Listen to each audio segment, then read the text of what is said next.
Did, huh? All right, guys, we are live. Let me just refresh Facebook on our actual page. All right, we are live. Cool.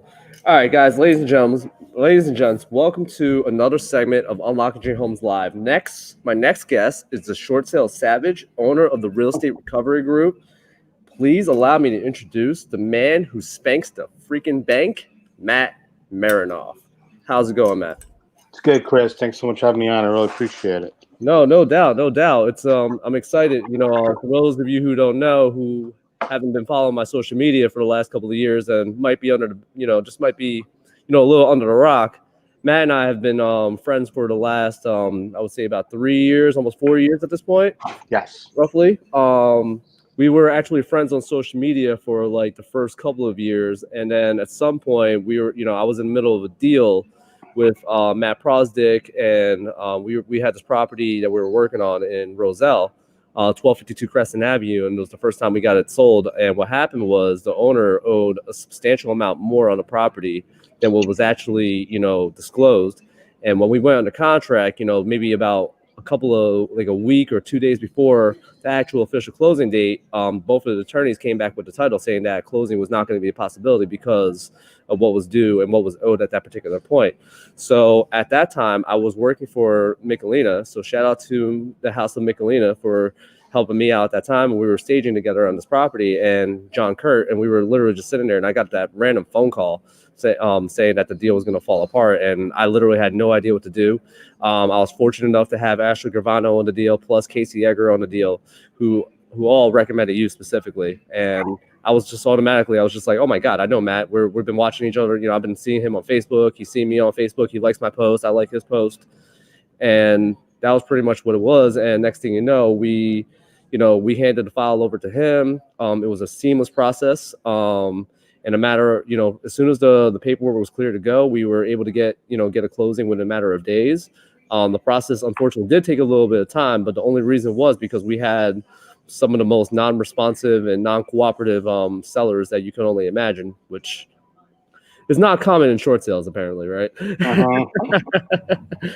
So we ended up listing the property and ended up selling it for $15,000 above ask in a matter of 6 days. So, and this definitely would not have been a possibility without Matt, for sure. So thanks. I really appreciate that, Matt. It was awesome working with you, for sure, on that deal. It was just incredible. So for my audience, or for the audience itself, you mind just telling the audience a little bit about yourself? So I've actually been in the real estate industry now for approximately 20 years, 15 years. I've been doing short sales.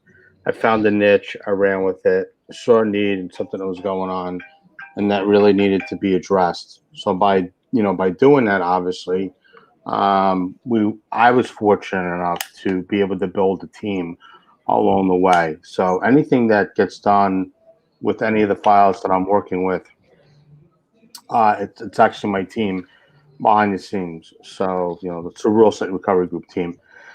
But I guess the reason for what I do and why I do it, and why we actually decided to go nationwide with our services in 2015, which now it's 5 years now, is that there was a void. There was something that was missing. There's a lot of real estate agents that didn't understand how the process worked. They were giving up on files. They weren't getting properly connected with the correct departments that they had to speak with. They kept asking for the same documentation over and over again.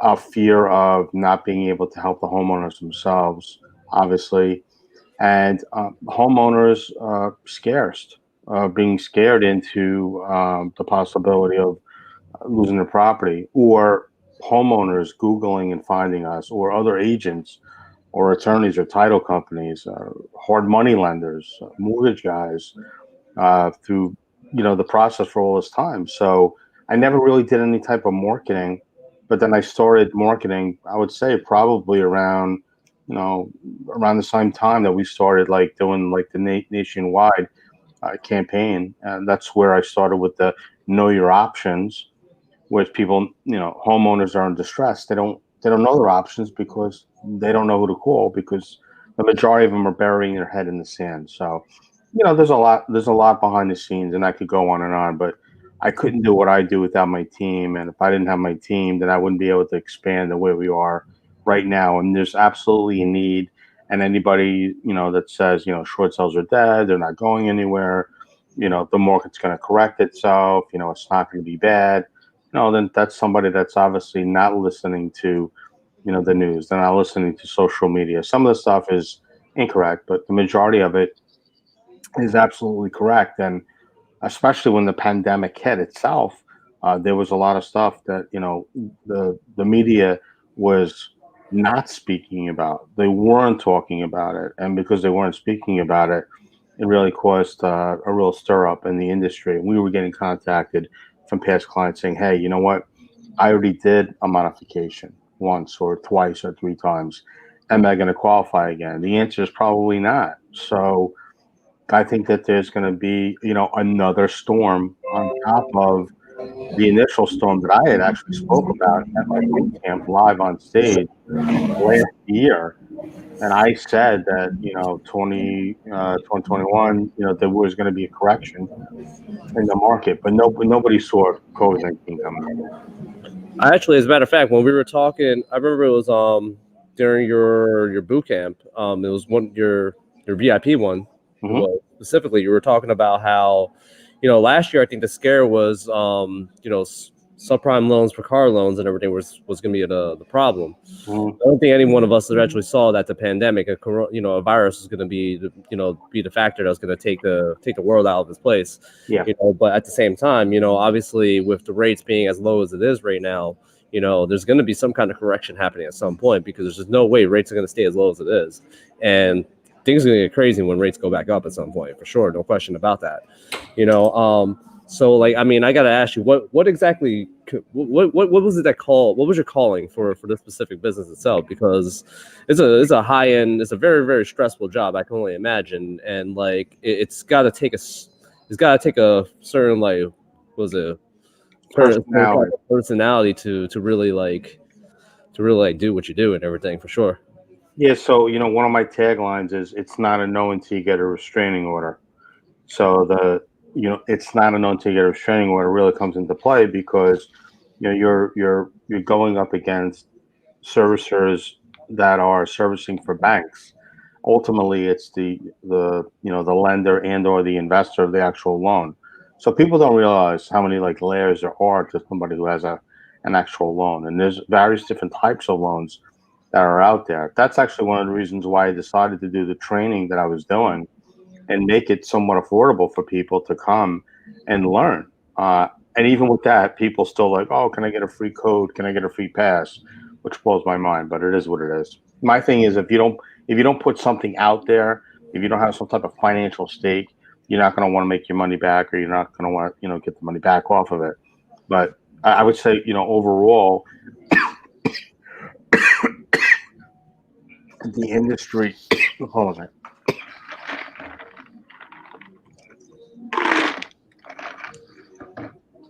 I don't think the industry saw what was going to happen with COVID-19.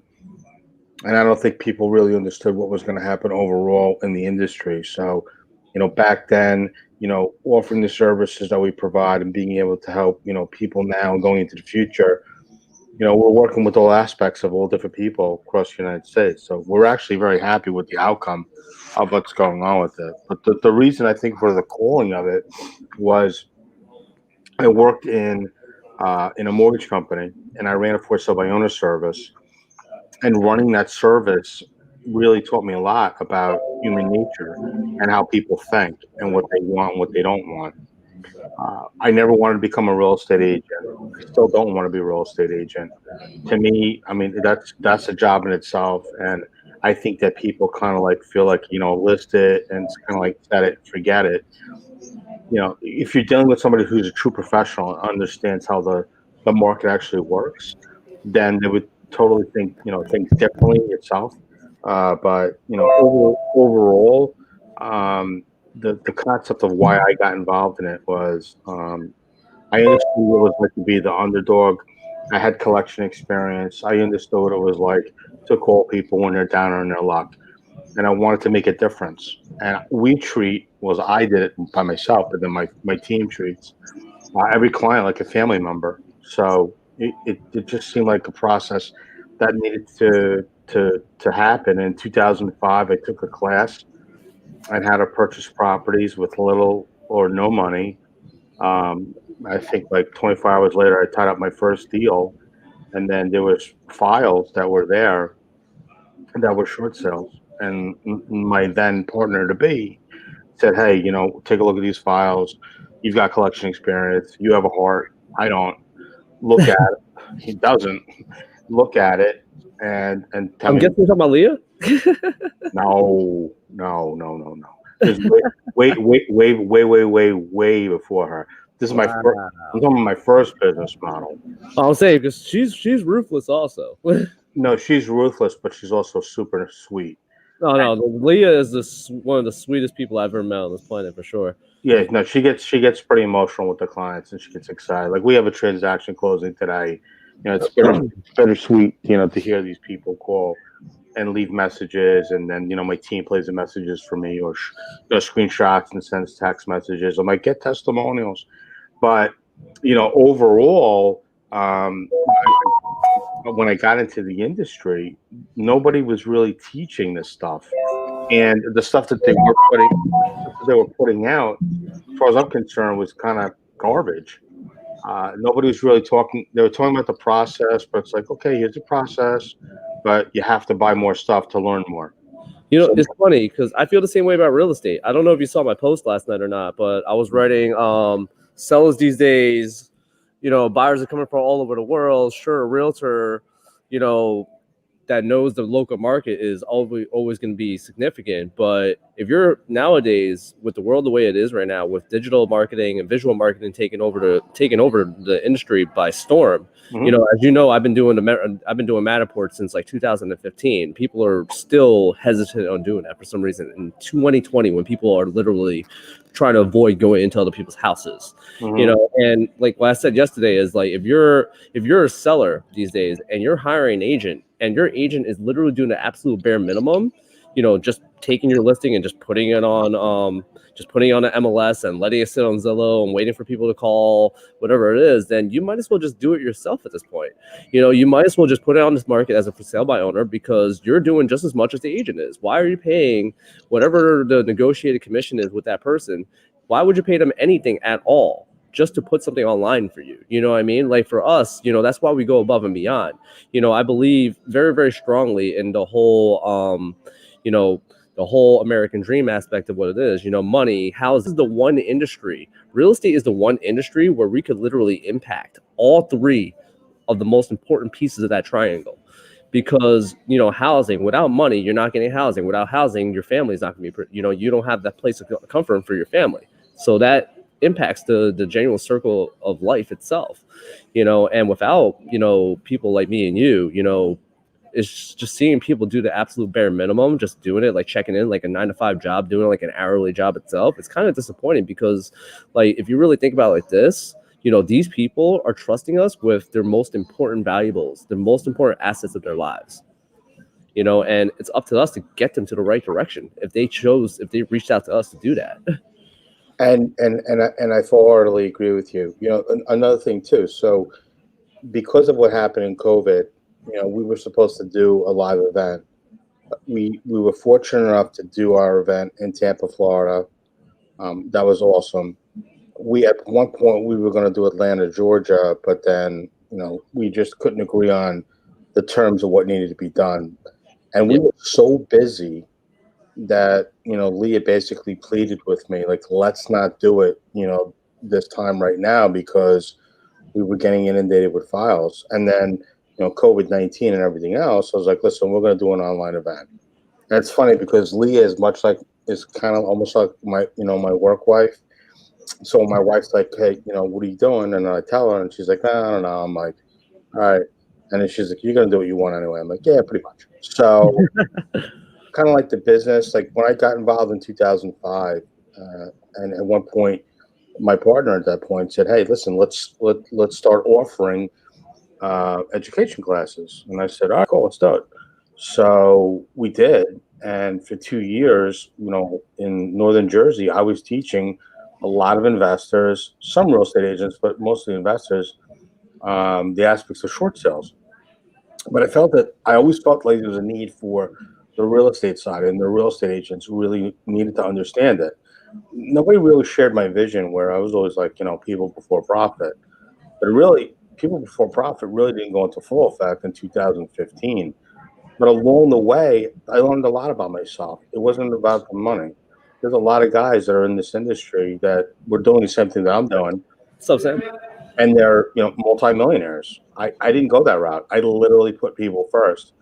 Do I look back at it? Do I feel like I made a mistake by doing that? No, absolutely not. Because now it's led me to this juncture in my life where, I am getting ready to launch my book in 2021, which I'm excited about. I can't wait for that one, man. The book is actually going to be an amazing learning tool for sellers, buyers, real estate agents to give like an understanding of behind the scenes, what people really need to understand when they're going to list a property. It also helps homeowners explain to them what they should be asking when they're interviewing real estate agents to find out whether or not, hey, are we going to be able to click? Because although this was an asset that I either put a lot of money down or this was the quote unquote biggest purchase of my life, maybe they're not, maybe they're not ready to get rid of it. Maybe they feel like, oh, I don't want to give up hope. But in the end, there's a lot of great content. We have untold stories from people that we had helped.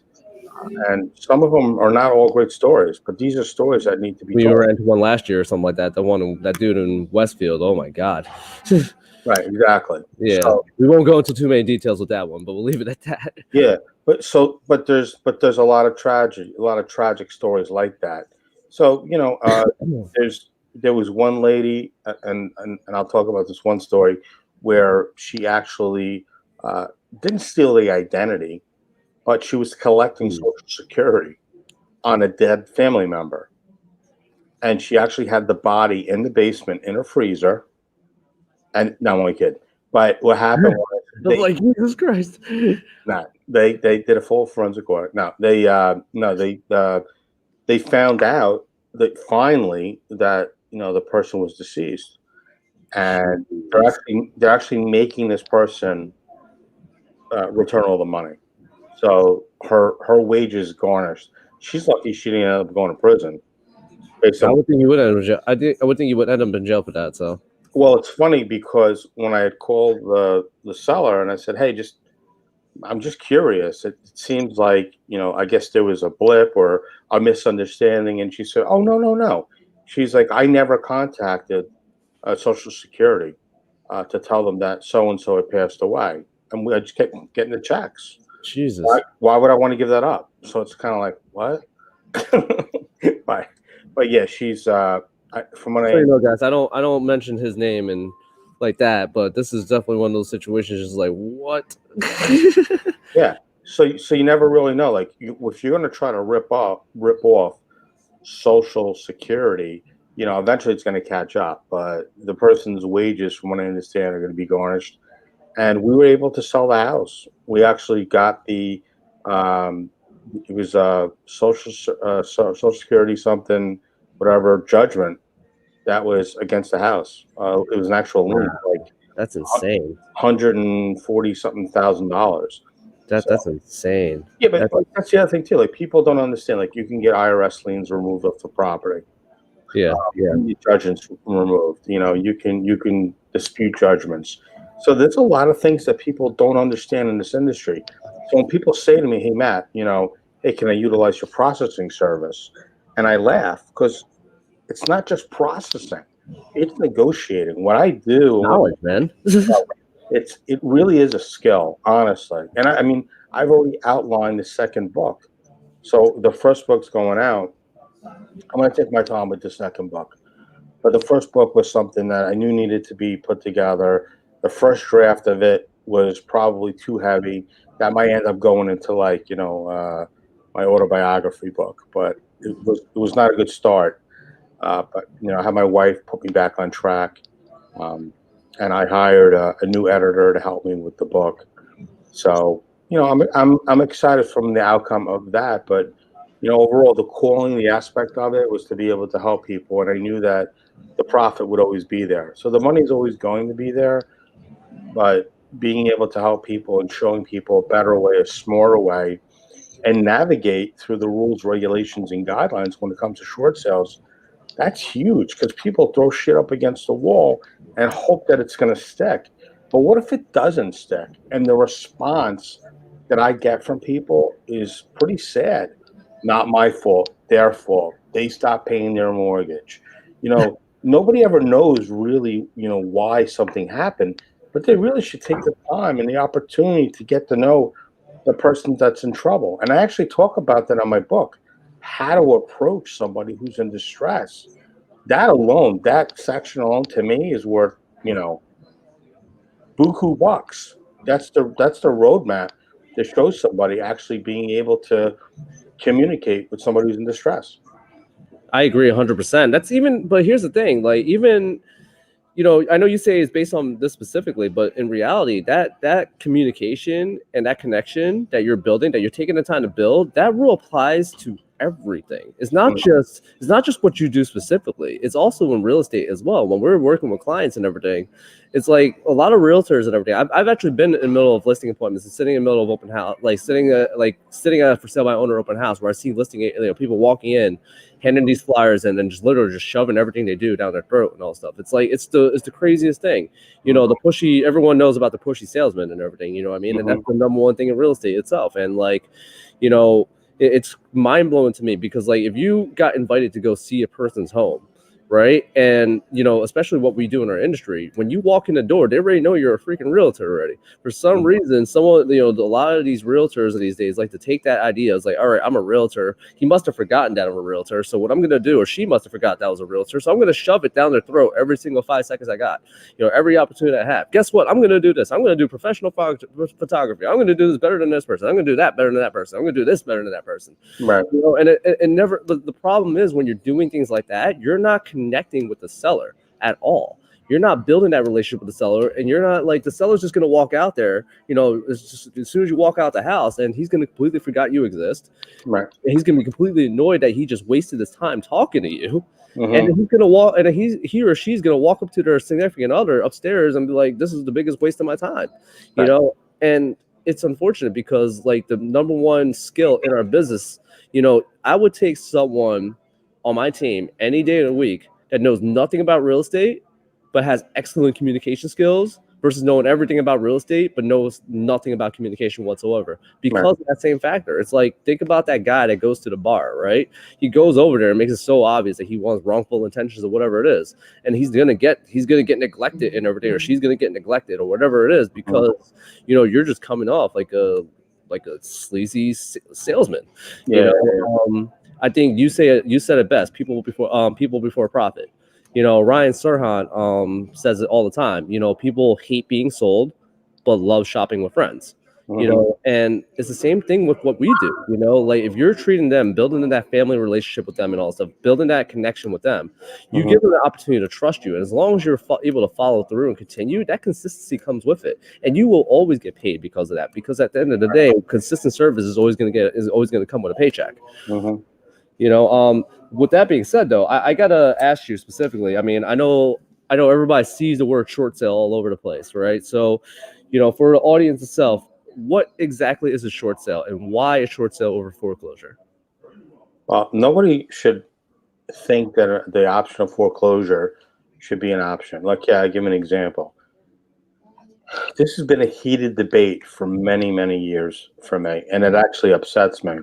Whereas somebody files bankruptcy, and if they file 7, which is total dissolution of all the debts, including if you have a mortgage, well, bankruptcy attorneys are like, okay, you're good. You can start all over again. But the thing is that you still have that asset. That asset is still in your name. And then homeowners are led to believe, well, I filed bankruptcy, so I'm not liable for the debt. That's true. You're not liable for the debt, but the house is still in your name. So if somebody gets hurt on that property, you're liable for it. Just because you're not liable for the financing aspect of it, you're still liable for the actual asset itself. So you really want to keep the upkeep on it. You want to make sure that, obviously nobody hopefully falls on the property, knock on wood. and that you prepare yourself for the inevitable where you will get rid of the property. But I don't like when bankruptcy attorneys tell people, overall, hey, look, you file bankruptcy, you don't have to worry about the house anymore, let the house go to foreclosure. Why?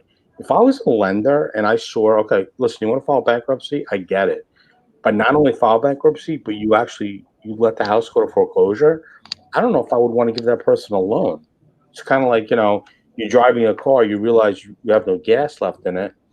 You leave it on the side of the road, you come back, you fill it up. You don't leave the car on the side of the road. You come back, you fill it up with gas, and you keep moving on with your journey. Same thing with the house. You can't just leave it just because you filed the bankruptcy and the financial obligation is gone. But basically, nothing more than this. If somebody owes $100,000 on a property and the property gets shorted, Yeah. and let's say it's $100,000, they haven't paid their mortgage, let's say in 5 years, back payments, escrow payments, insurance, yada yada yada, is 150,000 now. Now it's not 100, now it's 150. So now you're responsible for all that. You want to be able to short sell the property because if the house sells for, let's say, $70,000, and the difference of what's owed can usually just get wiped away because they're settling for less than full amount of what the actual face value plus the amount that you were late on and all the other search Like for a credit card bill almost, right? Like you're getting a massive credit card bill, you don't pay it for a while, they're giving you an option to pay a little bit less. Yep. And then this way to get you out of it, while it doesn't completely come off of your credit itself, it does Right. show that you at least worked with the bank to try to get, to try to make a resolution. 100% versus doing a foreclosure on your property, not caring, and then the house goes to sheriff's sale. And a lot of people give up. They're like, oh, my credit's shot. You can get your credit back, but just to let a house go to foreclosure is ridiculous. Which is crazy too, because if you think about it like this now, like it's not even just be able to apply for a new mortgage these days. Like if you get foreclosed on a property, like the apartment I applied for literally asked you if you've ever been evicted or foreclosed. Now, like it's the foreclosure questions also on those applications as well. So like now, if you want to go to a decent place to live in, not even just to purchase, but just to rent, your life is gonna be substantially more difficult just because of that and all that as well. Like if you can't even apply for an apartment, then what can you do? True. So overall, it's a scary process for people, and most people don't understand how the process works. And reason being is it's not explained to them properly. I spoke with somebody today. There was a referral. He went to go see the property. It is 100% a short sale. There's an issue with the property. A couple of small things, but potentially, it could be a great house for somebody who wants to do, a rehab loan or some type of 203K loan. It's not necessarily something that an investor could pick up and get it at a decent price and fix it and put the money into it. It's just not. This house is not going to work like that. And the guy he's willing to do whatever it takes to get rid of the property. So from beginning to end, I think the whole conversation was about 22 minutes. I explained everything to him, and I was done. That's the other thing too. Like I tell people, Chris, and you know this. Put me in the hot seat. Put me in the hot seat. If you're a real estate agent, you're going up against a distressed seller, and you want to have a different approach, a better approach, more efficient approach for them to feel comfortable with you. I hate the word trust, but more comfort, and the comfort level is there. You're going to win every time. I'm an 85% close ratio on the telephone without even meeting anybody. No FaceTime, no Zoom, nothing. You can hear it in my voice. I'm a seasoned vet when it comes to this stuff. And I tell people, don't take my word for it. Google me. Google my name. Google my company. See if anything negative comes up. And there's nothing to come up because there's nothing negative to say. So that's why, we apply every single day the rules, regulations, and guidelines. And people are like, dude, you always talk about rules, regulations, and guidelines. I'm like, yeah, it's important. But if you think about it, RRG, that's the name of my company, Real Estate Recovery Group, but it's also rules, regulations, and guidelines. I actually didn't realize that. That's okay. And most people don't. And I'm only talking about it now because I'm like, after all these years, nobody's figured out when I talk about rules, regulations, and guidelines, which is really RRG.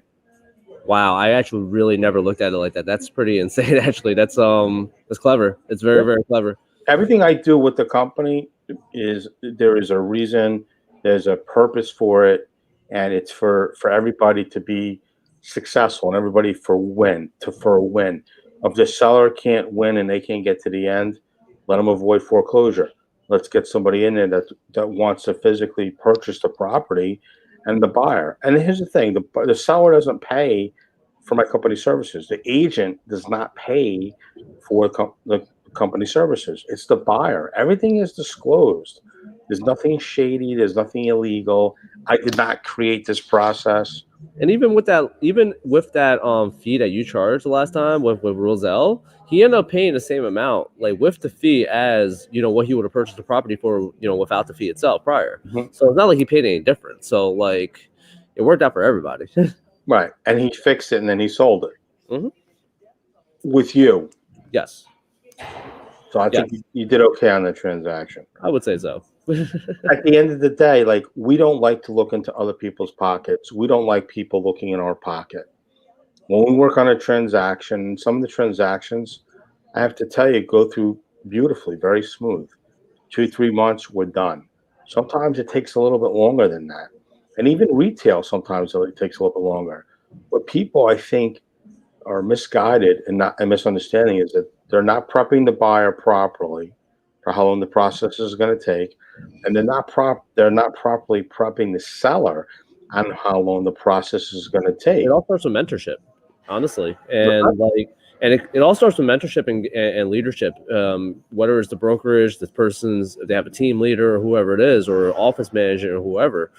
So many times you're running into situations where, like, I've dealt with a situation where I've literally heard brokers say that we don't deal with people like that because we don't trust people like that for whatever reason it is. Well, it's like, you don't know what these people are going through, why they're in the situation they're in. And also on top of that, the whole short sale business, going to foreclosure, that doesn't discriminate to any price point. That's any particular price point. Someone could buy a $5 million house today, $10 million house today, and in a couple of years, something could go wrong in their lives, and then next thing you know, we got to do something about that house. Like, Mhm. there was a property in, I think it was Union, right around the corner of Fairway Drive, which sold for over $600 something thousand, and they had to go into a short sale. Mhm. And it was literally a year after. It could literally happen within any price point, within any kind of clientele, within anything, at any moment, and everything. And you just don't know if it's going to happen or why they are. And it could be that person that you walk down the street that says hi to you every single day, casually walking their dog down the street like it's nothing. And then, at the end of the day, they're going back home to this absolute stress and this nightmare, whatever it is.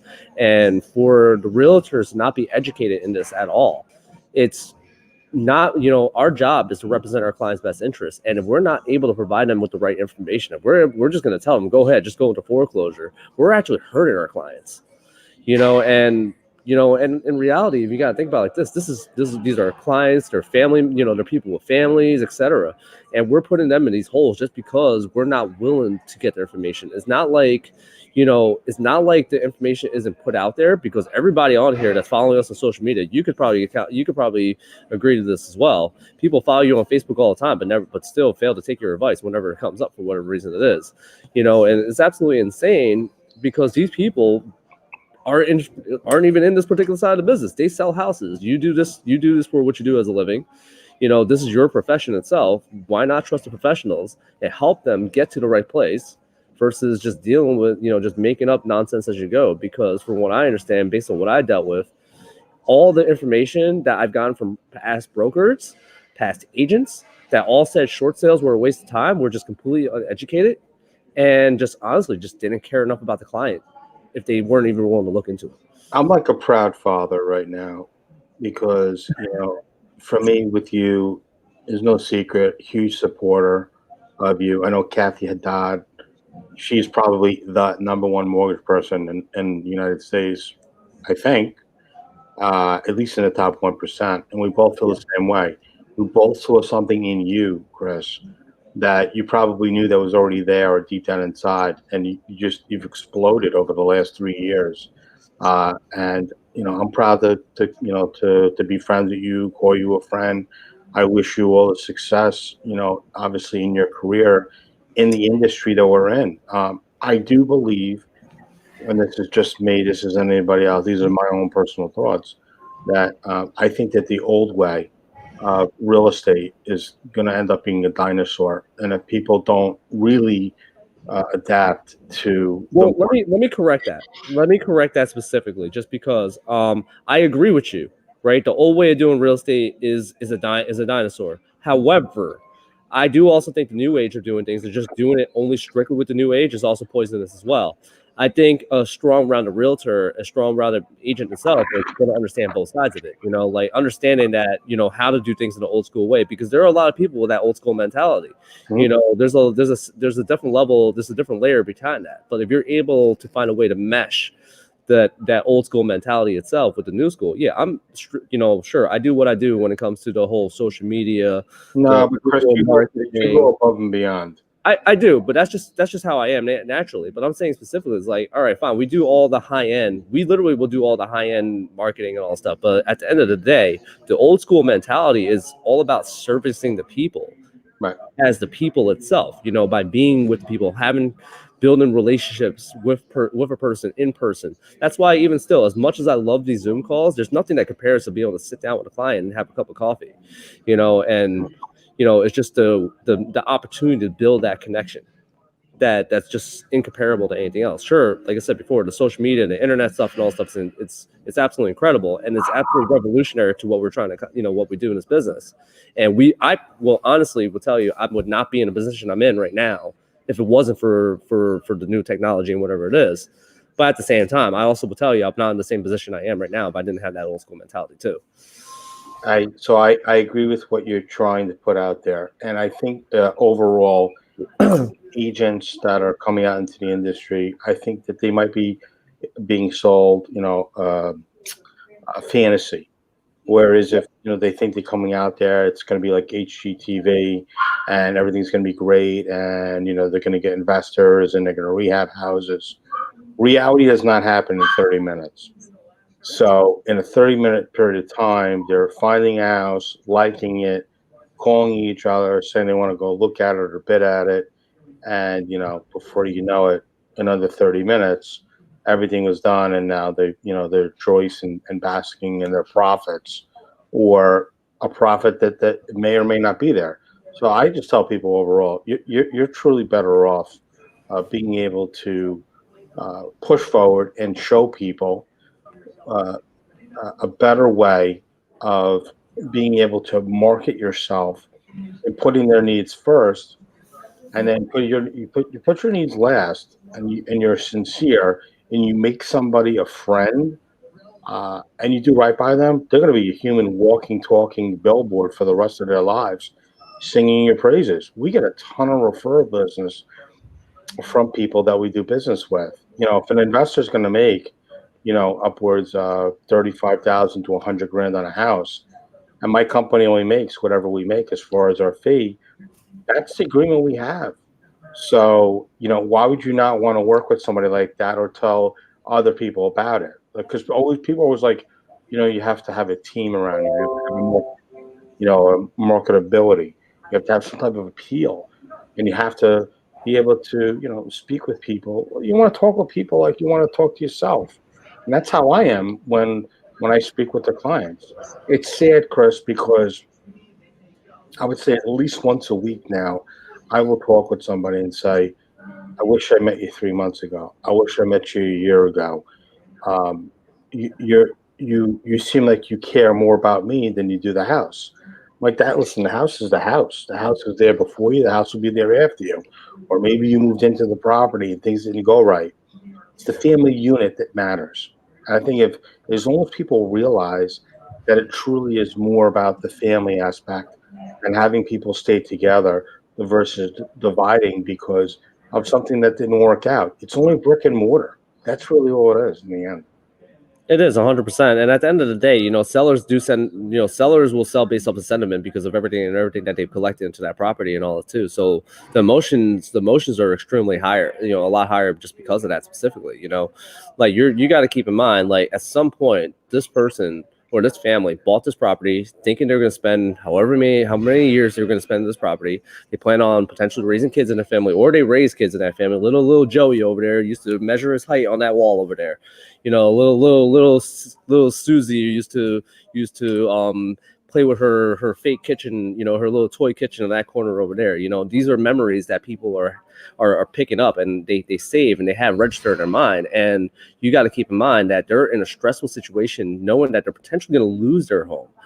At any point, any given point where, this home that they built all these fond memories on is going to be taken away from them, out of their control. This is what we do for them. By handing this job over to you, we give that control back to them. They might not be able to have it to the fullest extent that they had it in the past. They might have to get rid of it at some point, but the damage is going to be substantially less. They're going to be able to recover substantially quicker because of it. And that's the bottom line. And that's the most important factor, right? If you're going to lose something, if you're going to lose something, at least find some way to save something out of it. And that's what you're giving them. You're giving them an opportunity to save something out of it. Whereas if they just went to a foreclosure, they just lose everything and they're done. So I want to say one thing. Even for people that are in distress, maybe they're not in foreclosure. Okay, my mom was in distress after my dad had passed away. A lot of the income got wiped out, and because of that, my mom obviously was worried where she was going to live. So I said, "Look, we'll figure it out. We'll do something in my house if we have to." My wife was more than joy to have my mom come live with us. That is not a true story. And but ironically, and everybody gets a I was going to ask you, who would be more joy between you and your wife? Well, here's the thing. Listen to this logic. So when we were doing the build out at my house for my mom, my wife said to me, "Maddie," and I said, "Yes." And she said, "Can my mom come live with us too?" What am I going to say? No. So I mean, I got a full house, dude. It's like a geriatric ward over here. I got my mom, I got my mother-in-law, I got my kids, I got 3 dogs. Wow. But it's okay. It's okay. But what I wanted to say about the distress side of it, and this is where people I think fall out. So my mom's house had a reverse mortgage on it. Okay. And she sold her house. She would have probably broke even on it. But I said, let's do this. Let's get everything fixed in the house and renovate the house and what have you. Did an amazing job. Michelina actually, believe it or not, which is funny, she actually helped me color choice in the house. She helped me with the fixtures in the house. She staged the house. I mean, it was on point. My wife was the listing agent of the property. And it was weird to hear people's response about the house that I grew up in. So fast forward, house sells. My kids asked me, "Dad, are you sad?" And I said, "No, because it's like you go on to the next stage of your life." So it was kind of a distressed situation where my mom wasn't going to be able to afford the house any longer. But we took out the opportunity to go out, with guns blazing and stuff like that, Yeah. and made the house look absolutely beautiful. Kitchens, baths, built out the basement. We just everything looked really great. Now, fast forward 3 years later, and we still drive by the house just to see the neighborhood and stuff like that. Now they're doing major stuff to the house outside. They ripped out all the fencing, they ripped out all the shrubs, everything that was in the back hill, everything. It's all gone. And you could tell either going to put an addition on, or they're going to put a pool on, or whatever it is. And again, I drove past with my oldest, and he said, "Dad, how's that make you feel?" And I'm like, "I'm not sad. Maybe I just don't have that gene in me. If somebody knocked on my front door and said, 'Yeah, I'll give you blah blah blah for your house,' I'm out. I'm like, 'Listen, you want me? I'll leave my underwear. I'm gone. I don't care.'" But the kids, the wife, everybody else has a different, thought process, a different way. So it's our job. My job with my company is to diffuse the situation with people that are losing their houses, to try to help them so they can move on to the next phase of their life. I got my 12-year-old crawling on the floor underneath me because apparently he wants something. What do you want, man? So You my air blower? There he is. hey, what's up, buddy? So to clarify, as we were stating earlier, you don't need to be in bankruptcy or in arrears to get a short sale, correct? No, you could actually be current on your mortgage. You could be current on your mortgage and do a short sale on your property, and most people don't know that. It's mind blowing. And what's crazy about it is most realtors don't know that either. So like, Well, it depends on like the investor. The investor might make you do a 1 times 30, but why would you want to go like all that time and be late for so long? The 1 times 30 can be justified, and that's really just to show the investor of the loan, hey, look, we can't make the payment, so here's a 1 time 30, and then pay it. So there's a lot of things that are out there that people don't realize, or that there's a lot of misconceptions. COVID-19. People right now they're in forbearances, or they're doing deferments right now for COVID-19, and they're not understanding what the outcome is going to be. And there were a lot of people that took advantage of the forbearances, or even the deferment. And the forbearance and deferment is different, and I'll explain real quick. Mhm. Forbearance is where you don't have to make your payment for a certain period of time, then you have to make it. A deferment, you actually take the difference of what's owed and put it on the back of your mortgage. Well, there were a lot of people that were not telling the homeowners the correct information, and the banking industry, some of the banks are actually going to get heavily fined because of giving inaccurate information to people that are in distress. Much like 2005, things are different. They don't know how to do it. There's no game plan in place. There's no game book. I'm like winging it. So rules, regulations, they change all the time. So when someone says to me, "Oh, I took your boot camp. I don't need to go again." No, you don't have to go again.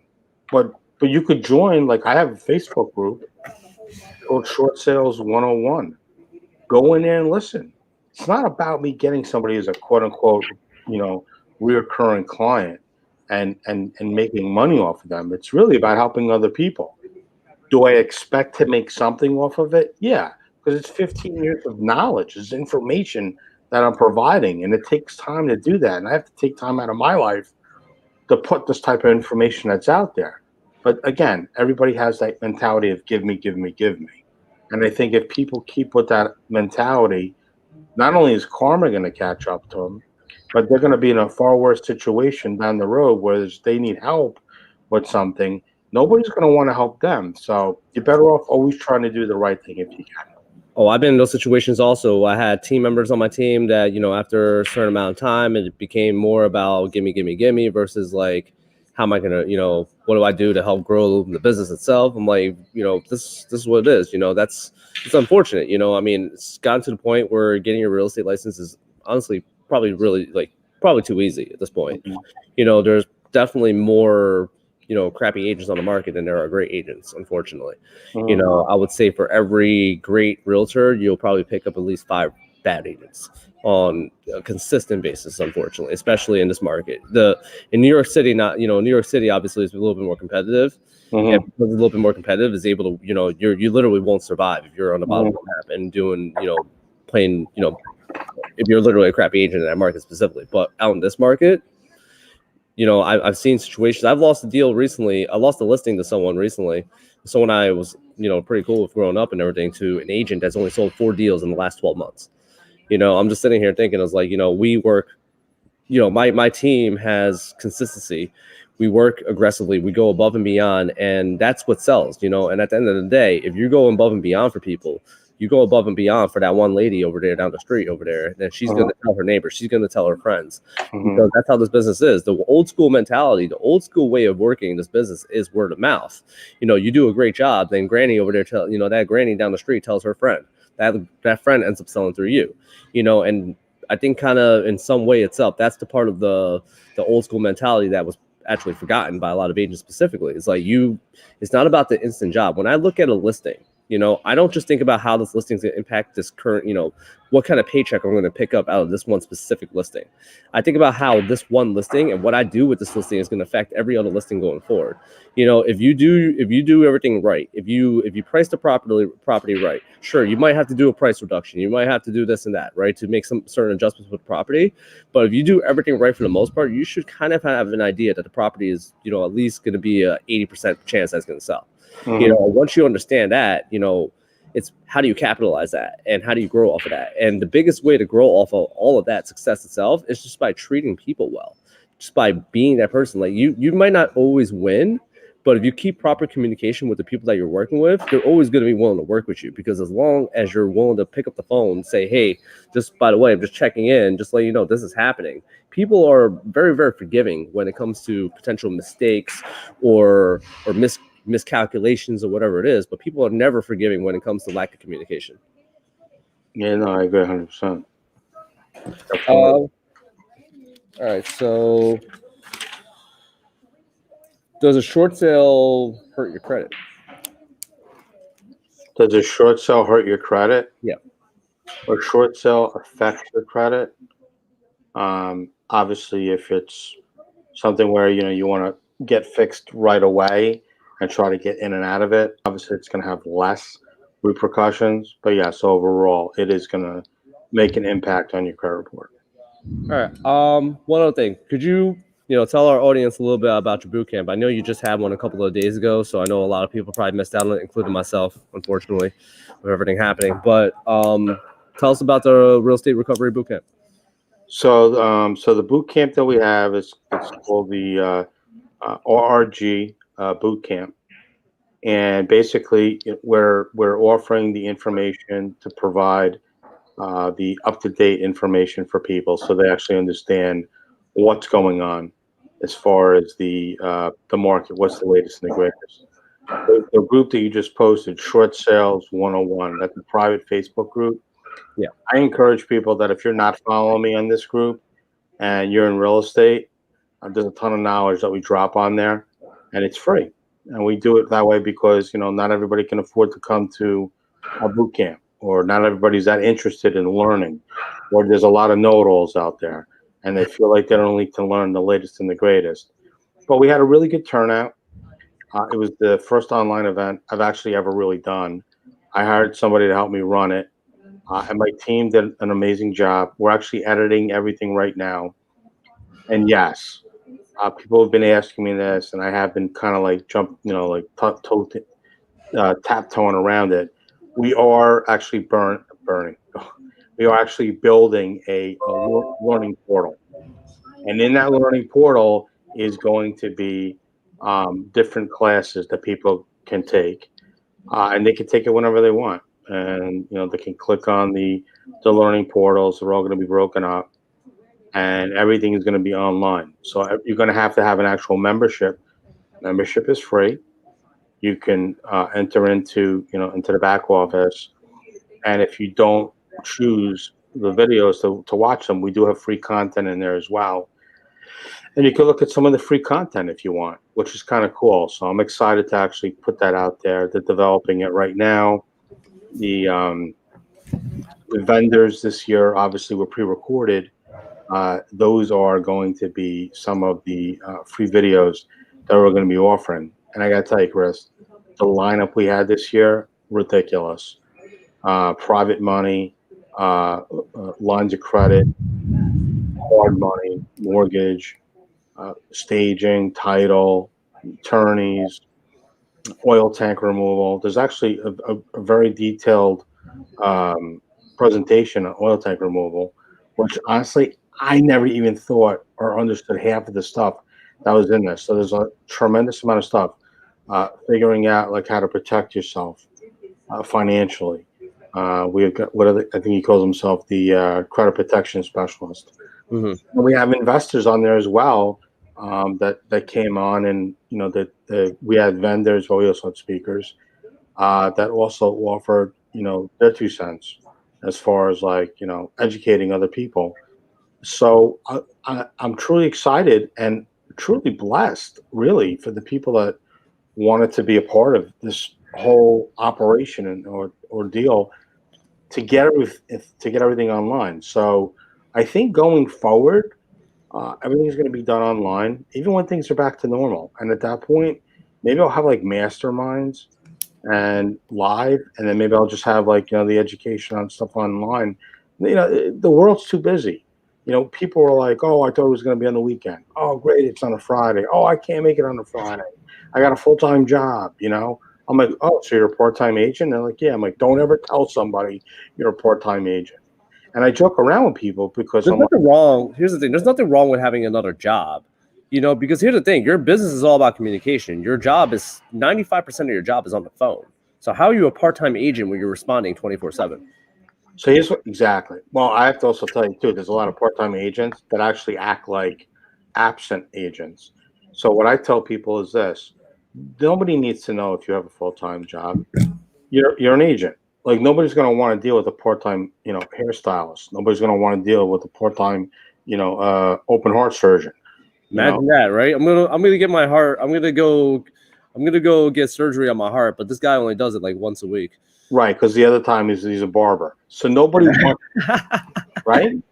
Nobody wants to deal with somebody who's a jack of all trades, master of none. So you can busy yourself up. Go get one of those calendars, and on those calendars, block out the time that you're busy or whatever it is. They'll appreciate the fact that you're actually making time for them and blocking it out versus not doing it. But Ryan is all about time blocking, and Ryan is the number one real estate agent, real estate team in the country. I'm sorry, number one real estate team in New York City, plus number two in the country. Mhm. And if he's literally all about the time block, he has like a little schedule itself that he actually breaks down the way he does it, and like there's little set times where he's not answering calls and he's only focusing on growing business. He's only focusing on this at certain times. He's dealing with these people at these times and all stuff. Mhm. And it's really important to grow that because people actually generally respect that. Like people never get mad at you for saying, "Hey, I'm a little busy at this time. Let's do it at a different time."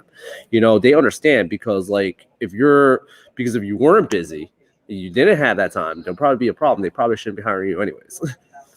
True. So, but I think the whole I'm a part-time agent thing, I don't like that. And I actually trick people and I actually scare them when I'm live talking to them because I'm like, don't ever say you're a part-time agent. They're like, well, I'm sorry. But, the reality is you can even be a full-time agent and have a part-time mentality. When you become a real estate agent, you are a 1099. You are an entrepreneur. And if you think it's anything different than that, like I would love it for people to actually say to people that want to take the real estate exam, you're going to be an entrepreneur. No, I'm only doing this part time. I got a full time job. Then don't invest in yourself because you're never going to be successful, especially if you have that mentality. You can be a part time agent, like you said, but don't have the part time agent mentality. There's plenty of people, but if you think about it like this, like every realtor, like there's, you see it all the time. How many real estate agents we deal with are also investors and all stuff. All of them are technically quote unquote part-time realtors and all stuff, but they would never say I'm a part-time realtor. What I mean? Even in technicality, based on, in this business, it's not based on the amount of hours you're putting into it, but the amount of work you're putting into it. Mm-hmm. You know what I mean? And that's really what it is. And that part-time mentality is all about, I'm only here for a certain amount of hours itself. And I'm just going to go based off, I'm only going to work Monday to Friday from 8 o'clock a.m. to 4 o'clock p.m. And I'm never going to work any other day about real estate and never even think about it any of those other days. Like I've been in cases where like I've told people like, all right, I got a client that, we want to discuss your deal and all stuff. And, it's my day off. I'm like, the fuck does that mean? Excuse my language. Like, what does that mean? Because like, if that's what it is and all stuff, then how are you servicing your client properly? You know what I mean? Because like, what if they want to call you on that Tuesday, but are you gonna tell them that you're busy? It's your day off. Like what kind of response are you gonna get? What kind of client are you gonna maintain? You know what I mean? It's just never gonna work out for you because it's unfortunately the wrong mentality. It's a very, very entitled mentality, and sellers, buyers, whoever it is, your clients, they don't have time for that. That's true. It's actually very sad. It is unfortunately. Well, we are starting to wrap up close to time. Matt, where could they reach you?